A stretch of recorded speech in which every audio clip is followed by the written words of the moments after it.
கொடுத்திருக்காங்க.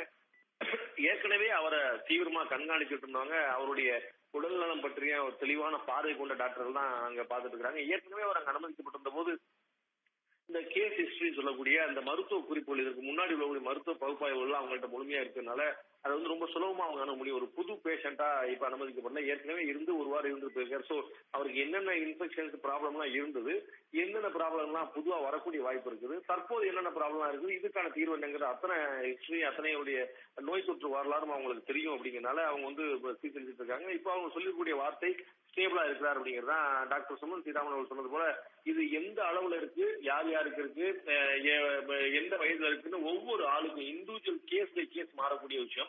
திமுக தலைவரை பொறுத்தளவுக்கு ஒரே ஒரு கவனிக்க வேண்டிய விஷயம் அவருடைய வயது மட்டும்தான். மற்றபடி அவர் மன உறுதியும் அவர் சேர்ந்திருக்கக்கூடிய மருத்துவமனையும் ஏற்கனவே அங்க அளிக்கப்படக்கூடிய சிகிச்சை எல்லாமே ஆறுதல் அளிக்கக்கூடிய விஷயங்கள்.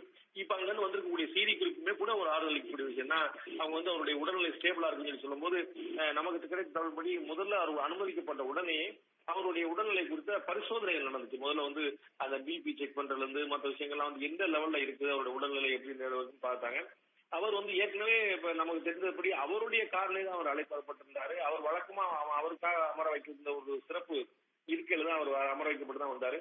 ஸோ ஒரு அன்கான்சியஸ் ஆயிட்டாரு, ரொம்ப கவலைப்பட முடியாது இருக்குங்கிற மாதிரி நிலைமையெல்லாம் இல்லை. அவருடைய கார்ல அவர் சீட்ல அமர்ந்தபடி தான் வந்தார். அப்படிங்கிறதுனால சுவாச திணறல், மூச்சு திணறல் மட்டும் தான் இருந்ததுனால அவர் சுவாசத்தை எளிமைப்படுத்துறதுக்கு மூச்சுல குழாய் அமைக்கப்பட்டிருக்கலாம், அந்த மாதிரி சுவாசத்தை ஈஸிப்படுத்துறதுக்கான வாய்ப்புகள் ஏற்படுத்தப்பட்டிருக்கலாம். இது போன்ற விஷயங்கள்லாம் இருக்குமே தவிர கவலைப்படும்படியான பெரும் பிரச்சனைகள் எதுவும் இருக்காது. ஏன்னா மருத்துவமனையிலிருந்து கொடுக்கப்படக்கூடிய தகவல்ல வந்து ஸ்டேபிள் சொல்லியிருக்காங்க. ஸோ அவர் உடல்நிலை சீராக இருக்கு அப்படிங்கிறதா நம்ம புரிந்து கொள்ள வேண்டிய தகவல் உடைய.